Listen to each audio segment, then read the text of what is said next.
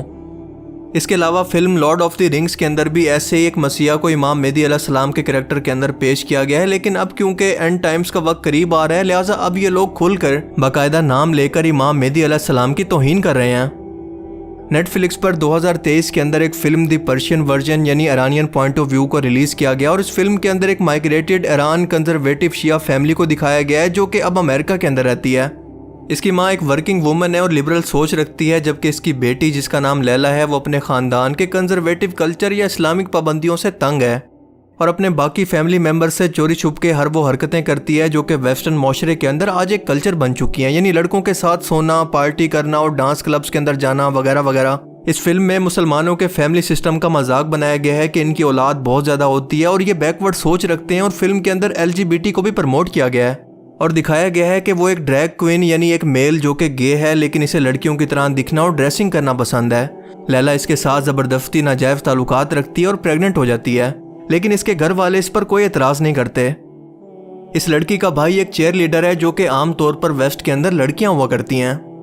یعنی یہ فلم اپنے طور پر ایک مسلمان ایرانین شیعہ مسلم فیملی کا کلچر دکھا رہی ہے اور نہ صرف اسلام کا بلکہ ان کے کلچر کا بھی مذاق اڑا رہی ہے۔ امریکہ کیونکہ اسرائیل کی وجہ سے ایران کا دشمن ہے، لہٰذا خاص طور پر فلم کے اندر یہاں پر شیعہ فیملی اور ایرانین فیملی کو ٹارگٹ کیا گیا ہے کہ لوگوں کا نظریہ ان کے بارے میں بدل جائے، کیونکہ ظاہر ہے کہ جو شخص حقیقت کو جانتا ہوگا وہی ان کے جھوٹ کو پکڑ سکے گا، لیکن جو شخص حقیقت کو نہیں جانتا بلکہ میڈیا کے ذریعے ان چیزوں کو سیکھتا ہے، وہ کسی بھی مذہب اور کلچر کی پرسیپشن صرف ان فلمز کو دیکھ کر بنا لیتا ہے۔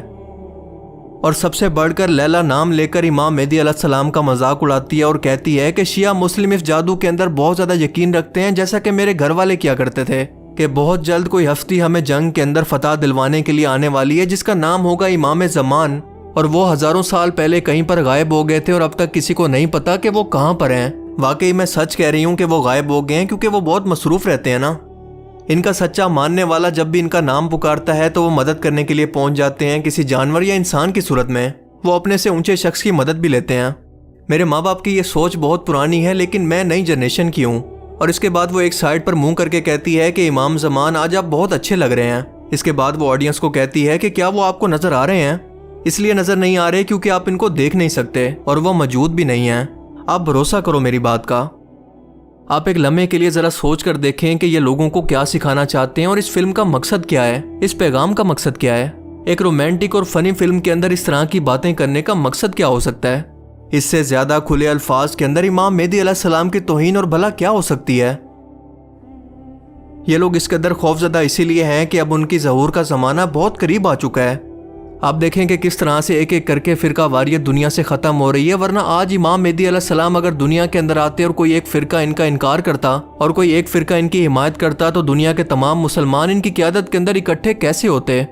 لیکن آج آپ خود دیکھ رہے ہیں کہ 1400 سال پہلے کے اختلافات ایک ایک کر کے آخرکار ختم ہو رہے ہیں، اور یہ امام مہدی علیہ السلام کے ظہور کی بہت بڑی نشانی ہے۔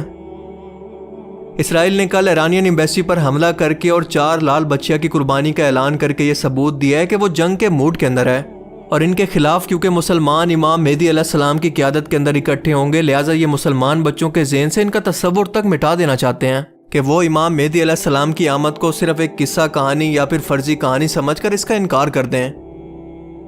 امام مہدی علیہ السلام کی آمد کا ذکر صحیح حدیث مبارکہ کے اندر تواتر سے موجود ہے، جس کا انکار ممکن ہی نہیں ہے، اور حدیث مبارکہ کے مطابق یہ ہر صورت ہو کر رہے گا، چاہے قیامت کے اندر ایک دن بھی باقی کیوں نہ ہو۔ لیکن اس طرح کی فلمز یہ بتا رہی ہیں کہ ان کا ڈر اور خوف بلا وجہ نہیں ہے، کیونکہ انشاءاللہ یہ ظلم کا نظام اپنے انجام کو بہت جلد پہنچنے والا ہے۔ اللہ تعالیٰ کبھی بھی اپنے ماننے والوں کو اکیلا نہیں چھوڑتا، اور وہ دجال کو دنیا کے اندر بھیجتا ہے تو اس کے مقابلے کے اندر امام مہدی علیہ السلام اور عیسیٰ علیہ السلام کو بھی ضرور بھیجتا ہے، پر یہ فیصلہ انسان کو خود ہی کرنا ہوتا ہے کہ وہ آخر کس کی سائیڈ پر جا کر کھڑا ہوگا، حق کی سائیڈ پر یا پھر باطل کی سائیڈ پر۔ اللہ تعالیٰ سے دعا ہے کہ وہ ہمیں اس حق پر قائم رہنے کی توفیق عطا فرمائے۔ اللہ تعالیٰ ہمیں سمجھنے کی اور نیک عمل کرنے کی توفیق عطا فرمائے، آمین۔ باقی آپ اس بارے میں کیا سوچتے ہیں؟ اپنی قیمتی رائے کا اظہار کمنٹ سیکشن میں ضرور کریں۔ I will see you in the next video. Thanks for watching this video. اللہ حافظ۔ انہوں نے فرمایا مہدی میرے خاندان سے، میرے اہل بیت سے ہوں گے، یعنی اولاد فاطمہ میں سے، جس کا نام میرے نام پر ہوگا، جس کی والد کا نام میرے والد کے نام پر ہوگا، محمد ابن عبداللہ ان کا نام ہوگا۔ وہ سرزمین عرب کو عدل اور انصاف سے اسی طرح بھر دیں گے جیسے کہ وہ ظلم اور زیادتی سے بھر چکی ہوگی۔ پھر یہاں سے جائیں گے وہ جو ان کی مدد کریں گے، اور یہ ایلیا کو واپس لینے والے، یہ مشرق سے چلنے والے لشکر ہوں گے۔ یہ علاقہ خراسان اور پاکستان جب یہاں نظام خلافت قائم ہوگا، یہاں سے فوجیں چلیں گی، سیاہ علم برآمد ہوں گے، اور کوئی طاقت انہیں روک نہ سکے گی، ان کا منہ پھیر نہ سکے گی، یہاں تک کہ وہ ایلیا حضور کے زمانے میں یروشلم کا نام تھا، یہاں تک کہ ایلیا میں جا کر نصب ہو جائے، اور یہاں سے جانب مشرق ہند